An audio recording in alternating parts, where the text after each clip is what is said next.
অসমৰ ভূমিপুত্ৰ কোচ ৰাজবংশীসকলৰ অন্তৰ্গত 28,000 কোচ ৰাজবংশী লোকৰ ওপৰত যি বিদেশী ন্যায়াধিকৰণৰ গোচৰ চলি আছিল, এই গোচৰটো আজি অসমৰ কেবিনেটত সিদ্ধান্ত মৰ্মে এই গোচৰসমূহ উঠাই লোৱা হৈছে। উক্ত সিদ্ধান্তক আমি সদৌ কোচ ৰাজবংশী ছাত্ৰ সন্থাৰ তৰফৰ পৰা আদৰণি জনাইছোঁ। লগতে আমি সদৌ কোচ ৰাজবংশী ছাত্ৰ সন্থাৰ তৰফৰ পৰা অসমৰ মুখ্যমন্ত্ৰী মহোদয়ক ধন্যবাদ জ্ঞাপন কৰিছোঁ, কিয়নো যিহেতু কোচ ৰাজবংশীসকল খিলঞ্জীয়া লোক হয়, ভূমিপুত্ৰ হয়, তেখেতসকলৰ ভোটাৰৰ কোনো প্ৰশ্নই থাকিব নোৱাৰে। গতিকে আজি খিলঞ্জীয়াৰ ওপৰত যি সিদ্ধান্ত গ্ৰহণ কৰিলে কোচ ৰাজবংশীসকলৰ ক্ষেত্ৰত যি বিবাদ চলি আছিল, এইটো প্ৰত্যাহাৰ কৰাৰ বাবে আমি পুনৰবাৰ সদৌ কোচ ৰাজবংশী ছাত্ৰ সন্থাৰ তৰফৰ পৰা ধন্যবাদ জ্ঞাপন কৰিছোঁ। মুখ্যমন্ত্ৰী মহোদয়ৰ উক্ত যি সিদ্ধান্ত, এই সিদ্ধান্তক আমি সদৌ কোচ ৰাজবংশী ছাত্ৰ সন্থাৰ তৰফৰ পৰা সদায় আদৰণি জনাম আৰু আদৰণি জনাইছোঁ।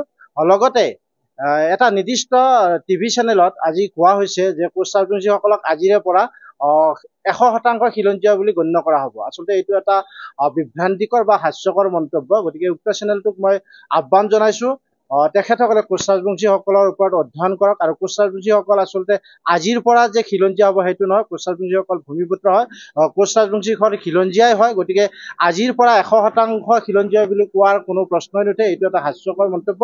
গতিকে উক্ত চেনেলটো এই বাতৰিটো যাতে ভুলকৈ প্ৰকাশ নকৰি আমাৰ ৰাইজৰ মাজত বিভ্ৰান্তি সৃষ্টি নকৰে, তাৰ বাবে সদৌ কোচ ৰাজবংশী ছাত্ৰ সন্থাৰ তৰফৰ পৰা আমি আহ্বান জনাইছোঁ।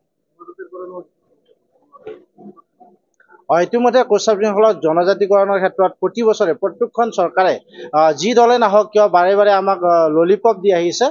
ইলেকশ্যনৰ আগমুহূৰ্তত আমাক কোচ ৰাজবংশীসকলক জনজাতিকৰণৰ মৰ্যাদা প্ৰদান কৰা হ'ব বুলি আশ্বাস প্ৰদান কৰি যদিও আজি পৰ্যন্ত কিন্তু কোনো এটা দলেও কোচ ৰাজবংশীসকলক জনজাতিকৰণৰ মৰ্যাদা প্ৰদান কৰাত সহযোগ কৰা নাই বা কোচ ৰাজবংশীসকলক জনজাতিকৰণৰ মৰ্যাদা প্ৰদান কৰা নাই। গতিকে আমি সদৌ কোচ ৰাজবংশী ছাত্ৰ সন্থাৰ তৰফৰ পৰা অসম চৰকাৰক আহ্বান জনাইছোঁ। লগতে অসমৰ মুখ্যমন্ত্ৰী হিমন্ত বিশ্ব শৰ্মাৰ ওচৰত আমি আহ্বান জনাইছোঁ, অনতি বিলম্বে কোচ ৰাজবংশীসকলক জনজাতিকৰণৰ মৰ্যাদা প্ৰদান কৰক, অন্যথা আমি বিজেপি চৰকাৰৰ বিৰুদ্ধেও আন্দোলন কৰিবলৈ বাধ্য হ'ম।